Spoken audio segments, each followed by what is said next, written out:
কোথায় এখন গাছ পড়বে, কি রাস্তা বন্ধ থাকবে আমি জানি না। ড্যাশ ক্যাম থাকলে ইন্স্যুরেন্স ফট করে অ্যাকসেপ্ট হয়ে যায়। আচ্ছা আচ্ছা। এখন ঘড়িতে বাজে হচ্ছে রাত 12:35।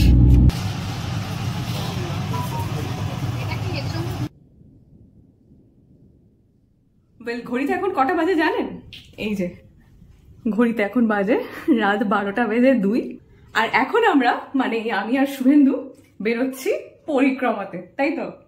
এটাকে আপনারা ওয়ার্ম আপও মনে করতে পারেন, কারণ খুব তাড়াতাড়ি এরকম অনেক কিছু আপনারা দেখবেন। বেশ কয়েকদিন ধরে শুভেন্দু খুব লাফাচ্ছে, কিন্তু অতটা লম্ফঝম্প করার মতো এখনো সময় আসেনি, এখনো সেরকম কিছু প্ল্যান নেই। তবে এই রাতের কলকাতা দেখার ইচ্ছাটা আমার বহুদিনের। আমি নিশ্চিত আপনাদের অনেকেরই সেটা ইচ্ছা যারা কলকাতায় থাকে, যে রাতের শহরটা দেখতে ঠিক কিরকম লাগে।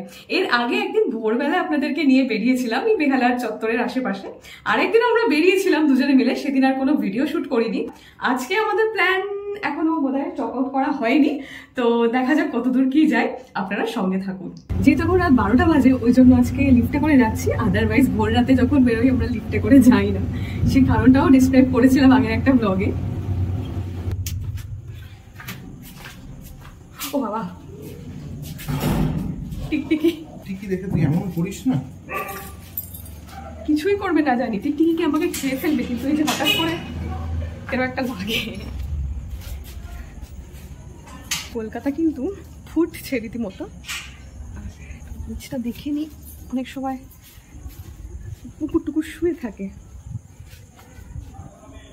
না, ঠিক আছে।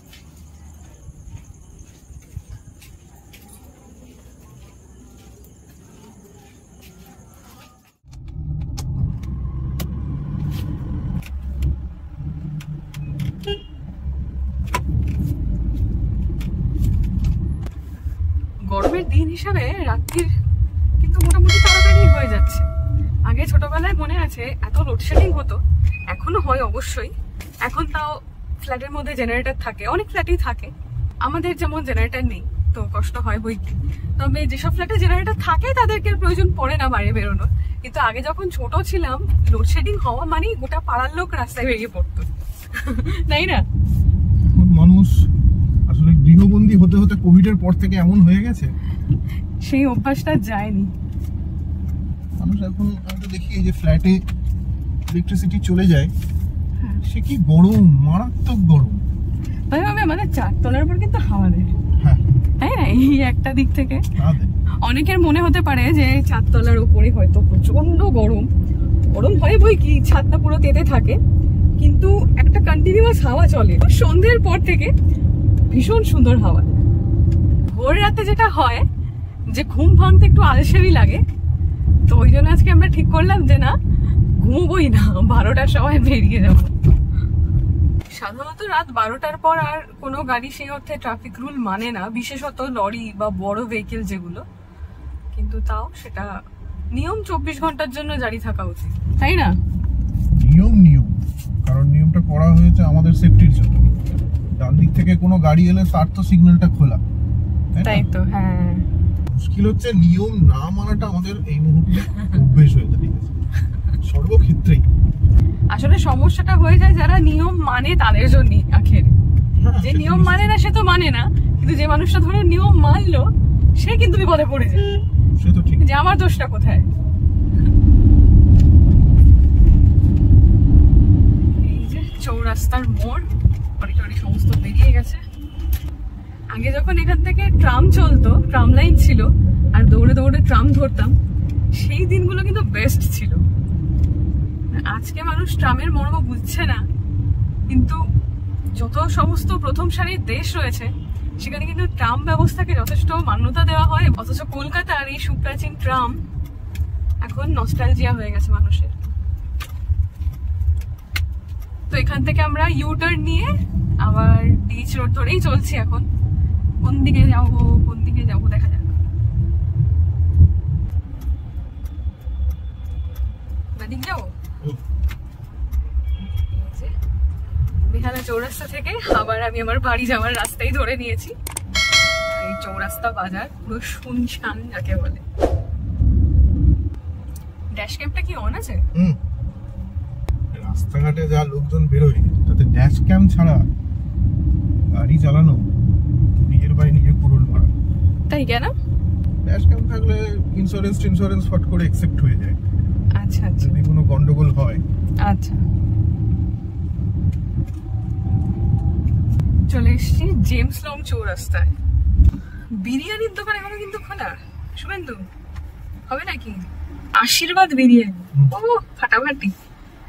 এখন তো সোশ্যাল মিডিয়ায় এটাই চলছে, পোলাও আর বিরিয়ানি, তাই তো?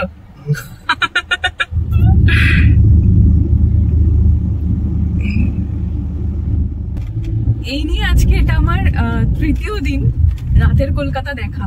এর আগে যে দুদিন বেরিয়েছিলাম, যেমনটা আপনাদের বললাম, ভোর রাতে বেরিয়েছিলাম, ভোরের আলো ফুটতে দেখেছিলাম। তবে এখন তো একেবারে রাত আরো গভীর হবে একটু একটু করে। তো এই সময়টা সত্যি অসাধারণ। দেখতে দেখতে আবারও আমি আমার পাড়ায় চলে এসেছি।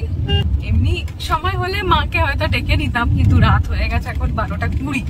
বাবার ফোন রাত্রিবেলা সুইচ অফ থাকে, কিন্তু মায়ের ফোন অন থাকে। আর মাকে যত রাতই হোক ফোন করলে পাওয়া যায়। আর এমনিতেও এখন এমন হয়েছে জানেন তো, মানে অসময় ফোন করলে, মানে ধরুন একটু বেশি রাত বা একটু বেশি সকাল, ওরা ভীষণ টেনশন করে যে কি হলো রে বাবা, এই সময় কেন ফোন। একদিন এরকম মাঝরাতে গিয়ে হাজির হব, দেখবো এক্সপ্রেশনটা ওদের। চলে এসেছি মুচিপাড়া। মুচিপাড়া থেকে সোজা রাস্তাটা এটা চলে যাচ্ছে আপনার সিঁড়িটি হয়ে টলিগঞ্জ। আমরা এখন ওই রাস্তা দিয়ে যাচ্ছি। মনে আছে যখন মাঝেরহাটের ব্রিজ ভেঙে পড়েছিল, তখন এই রাস্তার জ্যাম খানিকটা দেখার মতো ছিল। কারণ টলিগঞ্জ বা ওই দিকে মানে এক্সাইডের দিকে রাস্তা ধরার এটাই একটা সহজ উপায়। তো আমরা যারা এদিকে থাকি, আমরা সবসময় এই রুটটাই অ্যাভেল করি, আমরা ডিএইচ রোড ধরি না, এত জ্যাম হয়। তখন ওইটাই যাচ্ছি। এবং মনে আছে যখন অফিস থেকে ফিরতাম, এরকম বহুদিন হয়েছে, অনেক রাত হয়ে গেছে ফিরতে, তো শুভেন্দু আমাকে পৌঁছে দিত পায়ে হেঁটে। মানে কিরকম দিনের কথা বলছি, ধরুন খুব বৃষ্টি পড়ছে, বৃষ্টি বাদলার দিন, ক্যাব নেই, র্যাপিডো নেই, হলুদ ট্যাক্সি নেই, এরকম দিনে শুভেন্দু আসতো গোলপার্ক থেকে এসে টলিগঞ্জে দাঁড়াতো, আমি আসতাম, ও অফিস থেকে আসতো, বা ওর মোস্টলি তখন নাইট শিফট থাকতো, তো আমাকে ও বাড়িতে ছেড়ে দিয়ে ও আবার অফিস চলে যেত। ইনফ্যাক্ট মনে আছে এই রাস্তা দিয়ে হেঁটে হেঁটে ফিরতাম, এবং সেই সময় মনে আছে শুভেন্দু এইসব রাস্তাঘাট কিছু আলো টালো ছিল না। এই রাস্তাটা মানে ঘুটঘুটে অন্ধকার টাইপের থাকতো, আর মা টেনশন করতো যে তুই একা একা, আমি একা না, শুভেন্দু আছে। পুরো এই লাইট গুলো ছিলই না, এই যে সাইডে লাইট গুলো মানে ল্যাম্প পোস্ট গুলো দেখছেন, কিছু ছিলই না। এর আগে ফ্যামিলি ডিনার ব্লগ যেটা পোস্ট করেছিলাম, তো ওখানে মধুমিতা মুখার্জি কমেন্ট করেছেন যে your voice has a soothing tone and perfect pitch, beautiful narration, এরকম একটা কিছু লিখেছেন। তো প্রথমেই আপনাকে অসংখ্য ধন্যবাদ এত সুন্দর একটা কমপ্লিমেন্ট দেওয়ার জন্য। আসলে সত্যি বলতে ভয়েস মডিউলেশন বিষয়টা যতটুকু শেখা, মানে খানিকটা তো শুনে শুনে, সেটা হচ্ছে এই লোকটার থেকে, আর কিছুটা নিজস্বতা চেষ্টা করি। আসলে ডেইলি লাইফ যে ব্লগ, সেটা শুভেন্দুর পক্ষে বানানো বা এডিট করা কোনোটাই সম্ভব না, এবং ওর এই বিষয়টার প্রতি খুব একটা আগ্রহ নেই। শুভেন্দু ওয়েট করে থাকে কবে একটু কোথাও ঘুরতে যাব, ট্রাভেল ব্লগ শুভেন্দু বানাবে, সেগুলো বসে বসে এডিট করবে, এবং সেগুলো মানে আগাগোড়া সমস্তটাই ও এডিট করে, ও মানে ওর ন্যারেশন থাকে ম্যাক্সিমাম। এখন আমরা ওই ব্যাকগ্রাউন্ড মানে ভয়েস ওভারটা কমিয়েছি অনেকটা, এখন লাইভ কথা বলার চেষ্টা করি, তাতে ভুল ত্রুটি বেশি হয় আমি দেখেছি। ভয়েস ওভার দিলে অনেকটা, যেহেতু টেকের জায়গা থাকে, তো সেহেতু একটু ভুল ত্রুটি কম হয়। আর এমনিতেও মানে ক্যামেরার সামনে আমি খুব একটা সাবলীল নই, শুভেন্দুর মতো তো নই অবশ্যই, কিন্তু ব্লগিং বিষয়টা যেহেতু খুব ভালোবাসি, চেষ্টা করি যতটা সুন্দর করে করা যায়। আর অবশ্যই এই অড কাপল চ্যানেলটা, আপনাদের এই কথাটা এর আগেও বহুবার বলেছি, যে যখন বয়স হবে, চুলটুল পেকে যাবে, দাঁত সব পড়ে যাবে, তখন যাতে আমরা এই মোমেন্টগুলো চেরিশ করতে পারি। এবং এই কারণেই আরো কিন্তু এই ব্লগগুলোকে কি ডকুমেন্ট করা। তো আমরা খুব একটা প্রফেশনাল ব্লগার নই, মানে আমি তো এখনো নিজেকে ভাবি না, বাট অসংখ্য মানুষ, আমি তো মধুমিতা কেবলমাত্র আপনার নাম নিলাম, কিন্তু আরো প্রচুর মানুষ আছেন যারা ভীষণ সুন্দর সুন্দর কমেন্ট করেন, খুব উৎসাহ দেন। মানে একটা অচেনা মানুষকে যখন কেউ বলে যে তোমাদের না খুব ভালো লাগে, এইটা কিন্তু একটা বিরাট, কি বলবো, প্রাইস, তাই না? এবং এইভাবে আপনারা পাশে থাকুন, যারা নতুন ভিডিও দেখছেন সাবস্ক্রাইব না করে, তাদেরকে বলবো প্লিজ সাবস্ক্রাইব করে দেবেন, ভালো লাগবে আশা করি। কথা বলতে বলতে আমরা চলে এসেছি টলিগঞ্জের মোড়ে। টলিগঞ্জের মোড়ে এখন ছবিটা ঠিক এইরকম। এই যে ডান দিকে উত্তম কুমারের স্ট্যাচু, এই যে, আর সোজা রাস্তা চলে গিয়েছে। আচ্ছা আমরা যাচ্ছি কোথায় ভাই? দেখি কত দূর যাওয়া যায়। এই শুরু হচ্ছে ফ্লাইওভার। এই সময়টা অব্দিও পুলিশ মোটামুটি চোখে পড়ে, কিন্তু যতই ভোর রাতে বেরিয়েছি রাস্তায় আমি পুলিশ দেখিনি। হয়তো থাকেন আশেপাশে, মানে পোস্টে, মানে কিওস্কে থাকেন না বা এমনি। এই চলে এলাম লেকের ধারে।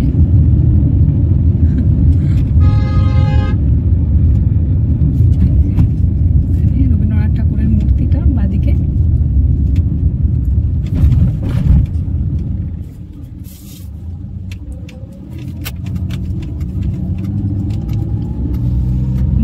আমি জানতাম, নো ডাউট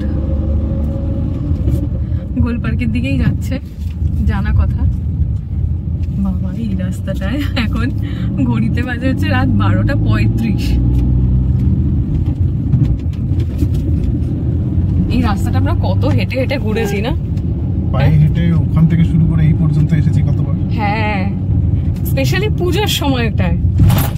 পুজোয় তো হ্যাঁ দূর দূরান্তে কোনো সম্ভাবনাই ছিল না যে আমরা কোনোদিন ড্রাইভ করে যাতায়াত করবো না। সত্যি ইটস বিন 10 years, মানে ভাবলে যেন মনে হয় এই কটা দিন, কিন্তু আদতে মনে হয় এই তো 5 বছর আগে আমি এসেছিলাম কলকাতায় 500 ব্যাটারি।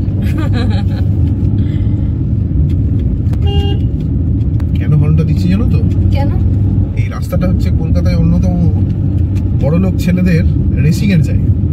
হ্যাঁ, রেস করে এখানে।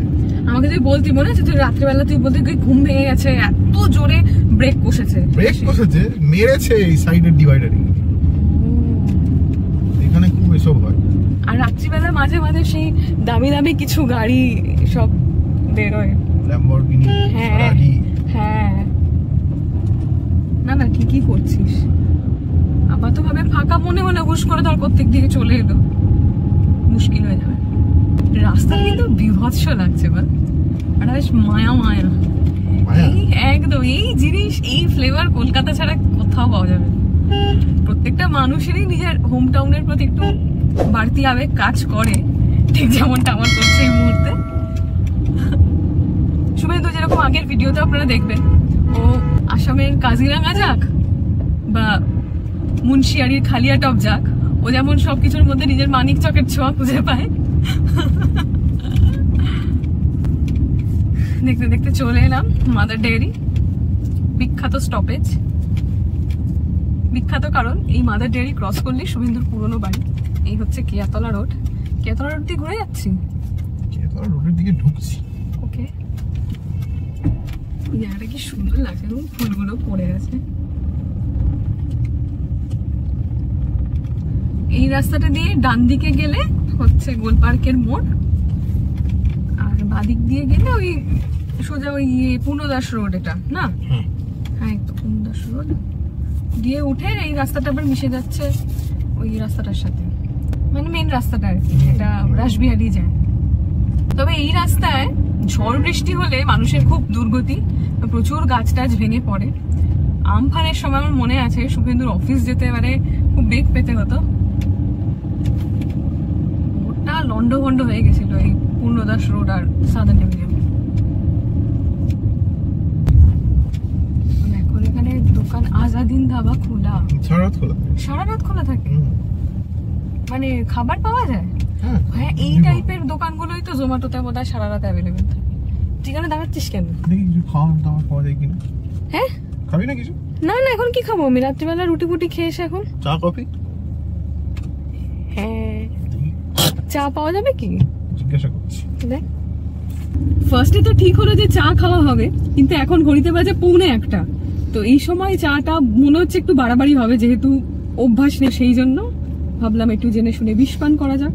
কোল্ড ড্রিঙ্ক 7 আপ, চলো খাই। একটু খুলে দাও।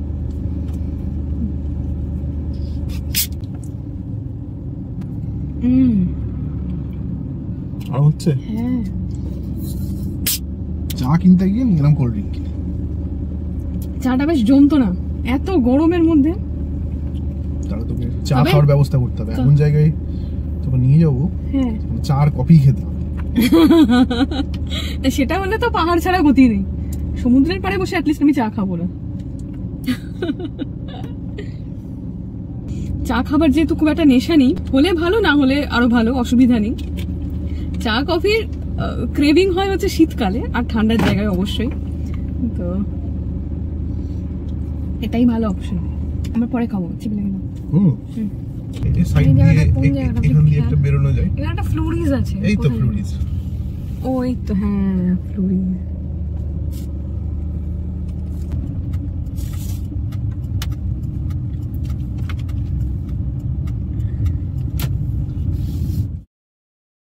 হ্যালো এভরিওয়ান, কেমন আছেন আপনারা সবাই? পুরনোদের ওয়েলকাম ব্যাক আর নতুনদের ওয়েলকাম জানিয়ে আমি ইন্দ্রাণী শুভেন্দুকে সঙ্গে নিয়ে শুরু করছি হট কাপলের আর একটা এক্সাইটিং ব্লগ। লেট নাইট কলকাতায় ঘুরে বেড়াতে বেড়াতে ভিডিওর ইন্ট্রোডাকশন দিতেই ভুলে গিয়েছিলাম।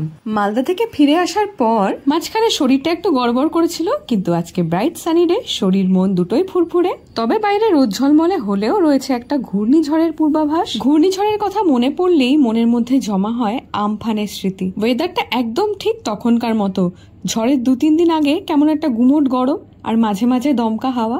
মিনভাইল আপনাদের সঙ্গে শেয়ার করছি আমার ব্যালকনিতে ফোটা এই মরশুমের প্রথম প্রাইড অফ ইন্ডিয়া, সহজ বাংলায় জারুল গাছ। যেহেতু এটা গরমকালের গাছ, গত 7 মাস গাছটা এমন ঝিমিয়ে পড়েছিল, ভাবলাম বুঝি মরেই গেল।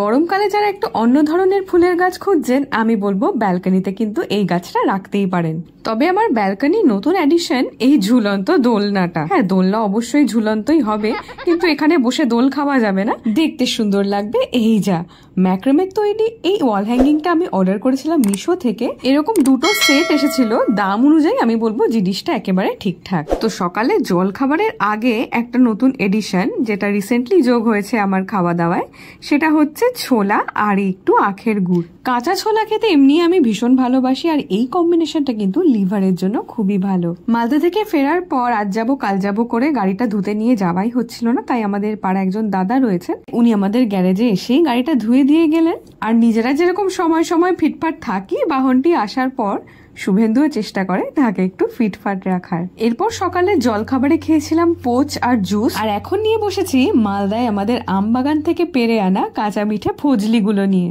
লম্বা লম্বা করে দেখতে সুন্দর লাগে, কিন্তু খোসাটা আমার রাখতে হতো, তাই না? এটাতে কি হতে পারে, আমটা বেশি সেদ্ধ হয়ে যেতে পারে, খোসাটা থাকলে আমটা ছেড়ে যেতে পারে। ঠিক, তাহলে মানে কিরকম করবো তো? খুব বেশি ফ্রাই করবো না, এরকম করবো না, খুব বেশি না, ফ্রাই করতে হবে, নাহলে কাঁচা ভাবটা থেকে যাবে। একটু ভাজতে, কিন্তু গলে গেলে ব্যাপারটা, জলটা বেশ দিয়ে বেশিক্ষণ রাখতে হবে। আচ্ছা, বুঝলাম, ঠিক আছে। খেয়ালে খেয়ালে কেটে দেব। হ্যাঁ, আমি তো খোসা ছাড়িয়েই করি সব সময়, তো ওটা অ্যাকচুয়াল গুড়াম্মা কিন্তু খোসা ছাড়িয়েই হয় এবং ছোট ছোট পিস করে হয়। আর এরা যেটা আমার বাড়ির লোক গুড়াম্মা করে, ওটা নিজেদের সুবিধার জন্য ওটা খোসা শুদ্ধ করে যাতে ছেড়ে যায়। ও না, আমি তাহলে তুই আমাকে বলি যে লম্বা করছি, এটাকে কি আর মাঝখান থেকে ডিভাইড করব নাকি আরো সরু স্লিট? যথেষ্ট, ব্যাস ঠিক আছে না? হ্যাঁ। তো বুঝতেই পারছেন যে এই কাঁচা মিঠে আমগুলো দিয়ে এখন তৈরি হবে গুড় আম্মা, মানে ওই আম আর গুড় মিশে যাবে আর আটিটা গড়াগড়ি খাবে।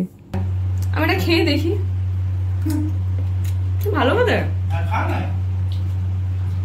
আমার অ্যাকচুয়ালি ভয় লাগে পেট ফেট না কামড়ায়। না না, খেয়ে দেখ, ভালো লাগে, ভালো খেতে বেশ। খেলি? হ্যাঁ, একটু খেয়ে দেখছি। একটু টক নেই, দেখ। হ্যাঁ, সেরকম টক না, এটা একটা অদ্ভুত সুন্দর গন্ধ। তো এখানে আমার সমস্ত আম কাটা হয়ে গিয়েছে, প্রসেসটা একেবারেই সহজ। কড়াইতে একটু সর্ষের তেল গরম করে ফোড়ন দিচ্ছি শুকনো লঙ্কা আর সাদা কালো সর্ষে। আসলে আমার সর্ষের কৌটোতে এই 2 রঙের সর্ষে মিশে গিয়েছিল একবার। মাঝে মধ্যে যখন শুভেন্দুর ওপর রাগ হয়, তখন ওকে বলি যে আমাকে এই সাদা আর কালো সর্ষে আলাদা করে বেছে দে। তবে সেটার থেকে আমার রাগ ভাঙানোটা বেশি সহজ বলেই ও মনে করে, তো সেই জন্য সর্ষে আর আমার আলাদা করা হয়নি। তবে এই সর্ষেটা শেষ হলে সাদা কালো সর্ষে এবার আমাকে আলাদা করতেই হবে। ফোড়ন ভাজা হয়ে গেলে এর মধ্যে দিয়ে দিলাম আমটা দিয়ে খুব সুন্দর করে মিক্স করে নিয়ে অপেক্ষা করব ততক্ষণ যতক্ষণ না আমে একটা হালকা রং ধরছে। এই পর্যায়ের মধ্যে দিয়ে দিতে হবে পরিমাণ মতো জল। পরিমাণ মতো জল দিয়ে এবার জলটা খানিকক্ষণ ফোটা অবধি অপেক্ষা করতে হবে। জল ফুটে এলে এবার এর মধ্যে দিয়ে দেব আখের গুড়। আগেই বললাম এখন যেহেতু ছোলার সঙ্গে গুড়টা খাওয়া শুরু করেছি তাই এখন এটা স্টকেই থাকছে বাড়িতে। বড় বড় 2 চামচ গুড় দেওয়ার পরেও দেখছি আমার যেরকম ডিজায়ারেবল কালারটা মানে বেশ একটু কালচে কালচে মতো সেটা আসছে না। তো সেই জন্য আমি বাধ্য হয়ে আরো খানিকটা গুড় দিয়ে দিলাম। তারপরেও যখন ওই কালচে রংটা আসছে না সমস্তটা দেখে শুভেন্দু বলল যে আজকাল হয়তো আখের গুড়েও চিনি মেশানো হচ্ছে। মানে জাস্ট ভাবুন, শরীর ঠিক রাখবো বলে যে চিনি কম খেয়ে গুড় খাওয়া শুরু করেছি সেই গুড়েও ভেজাল। যাক, সে গুড়ে বালি আছে না চিনি সে ভেবে কাজ নেই, মোটামুটি এই রং আমি আনতে পেরেছি। যেমনটা কি এর আগেও বলেছি, মালদার মানুষ লাঞ্চে ব্রেকফাস্টে ডিনারে সবেতেই কাঁচা আম খেতে বেশ ভালোবাসে, যেমনটা আমার বর। আর আমি তো খাবো না, তাই এটা ওর মোটামুটি এখন দিন 10 চলে যাবে। আর এই দেখুন, ঘূর্ণিঝড়ের আশঙ্কা থেকে আমরা একটু গিয়েছিলাম স্মার্ট পয়েন্টে কিছু একটু মুখরোচক খাবার মতো নিয়ে আসার জন্য। পরিস্থিতি কি হবে তো কিছু বুঝতে পারছি না, মোটামুটি হাই অ্যালার্ট তো জারিই রয়েছে। তাই কোনো পরিস্থিতিতে যদি দোকানপাট বন্ধ থাকে তাই জন্য মোটামুটি কাজ চালানোর জন্য 2 দিনের কিছু খাবার একটুখানি নিয়ে আসতে গিয়েছিলাম।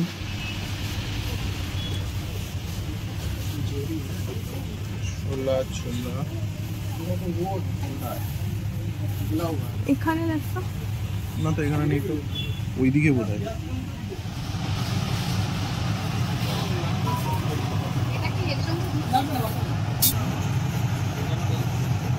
কি খুঁজছিস?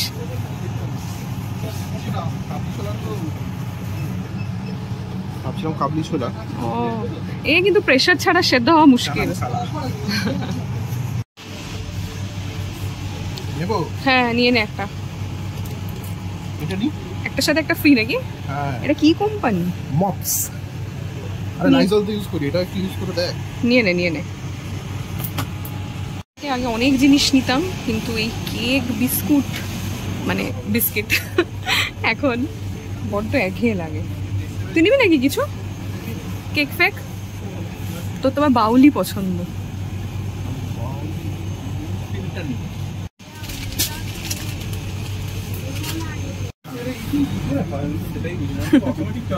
আলু পরোটা বানিয়ে খাওয়াবো তোমার, চাপ নেই। এদিকে তাকাস না বাপ, দুনিয়ার কোল্ড ড্রিঙ্ক।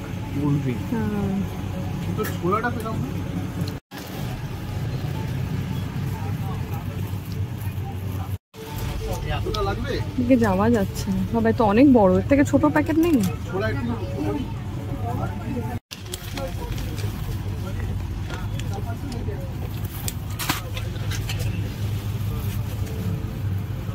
চিলি ফ্লেক্স কাজের জিনিস নিয়ে নে।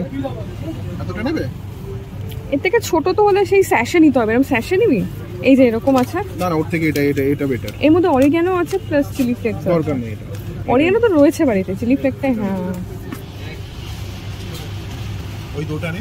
কোনটা? এই যে এইটা আগেরবার নিয়েছিলি।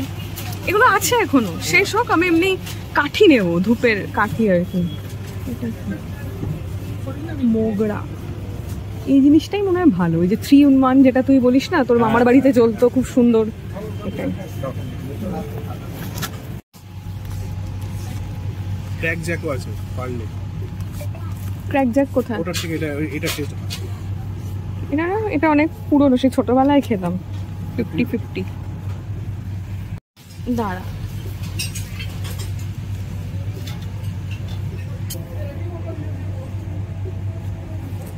কোকোনাট ডিলাইটটা নেব, চিনি বসানো।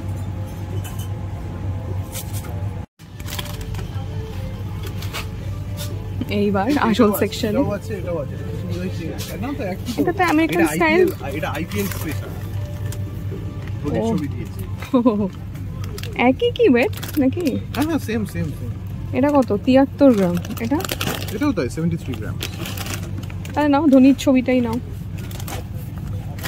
এই জিনিসগুলো কেমন সর? কোনটা? আরে এই যে কিচেন টাওয়াল, এই উপরটা কি ময়লা? হ্যাঁ, বাট কে হাতটা মুছে দিয়ে চলে গেছে।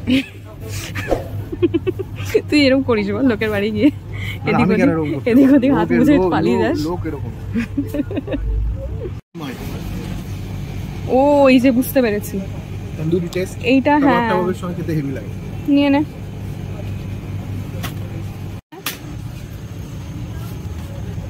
এইবার শুভেন্দু আলমারি খুলে কি বার করছে দেখি। বরফের আলমারি। এই ধরনের রেডি টু ফ্রাই মানে রেডি টু ইট খাবার দাবার বহুদিন বাদে খাচ্ছি, তাই না? আগে লেক মলে যখন এফবিবি ছিল, এই এফবিবি না, হ্যাঁ বিগ বাজার, তখন আমরা এগুলো খুব খেতাম। দেখি একটু, এটা কেভেন্টারে, একটু ডেটটা দেখে না তো, 25 পর্যন্ত। ঠিক আছে। আজ 26শে মে রবিবার, আর যেমনটা পূর্বাভাস ছিল যে ঘূর্ণিঝড় আসছে, সেরকমই ইতিমধ্যেই শুরু হয়ে গেছে। সকালে 2-1 পশলা বৃষ্টিও হয়ে গেছে, আর এখন ঝোড়ো হাওয়া হচ্ছে, আর তার সঙ্গে মাঝে মাঝেই বৃষ্টি। আমাদের আজকে সকালে প্ল্যান ছিল একটু বেরোনোর, আর কয়েকদিন ধরে যখনই প্ল্যান করছি এরকম সকালবেলা বেরোনোর, তখনই কিন্তু বারে বারে বাধা পড়ছে। একদিন তো ইন্দ্রাণী বলল যে ওর শরীরটা ভালো নেই, তাই বেরোনো হলো না। আর আজ আবার এই ঘূর্ণিঝড়ের জন্য বেরোলাম না, কারণ হচ্ছে যে কোথায় এখন গাছ পড়বে, কি রাস্তা বন্ধ থাকবে আমি জানি না। সেই কারণে আপনারাও বাড়িতে থাকুন, সাবধানে থাকুন। ইলেকট্রিসিটি ডিপার্টমেন্টের লোকজন ওই ঘরের ভেতরে হাজির হয়েছে, বললো যে এখানে একটা ট্রান্সফরমার আছে, তাতে কিছু কাজকর্ম হয়তো করছে। এমন ঝোড়ো হাওয়া হচ্ছে, আর এই দরজাটা এমনভাবে বন্ধ হয়ে যাচ্ছে যেন বেশিক্ষণ দাঁড়িয়ে থাকতেই পারছি না ছাদে, দুমদাম করে আওয়াজ হচ্ছে। তো আপনাদের একটু আকাশের অবস্থাটা দেখেন, দেখুন।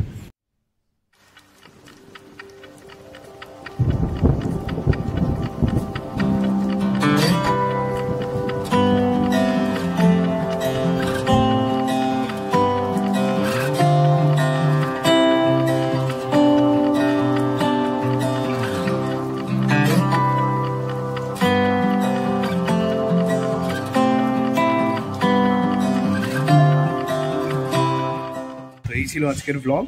আশা করি আপনাদের ভালো লেগেছে। ভালো লাগলে অবশ্যই লাইক করবেন, শেয়ার করবেন, কমেন্ট করবেন, আর কি করতে ভুলবেন না, সাবস্ক্রাইব করতে ভুলবেন না। টাটা।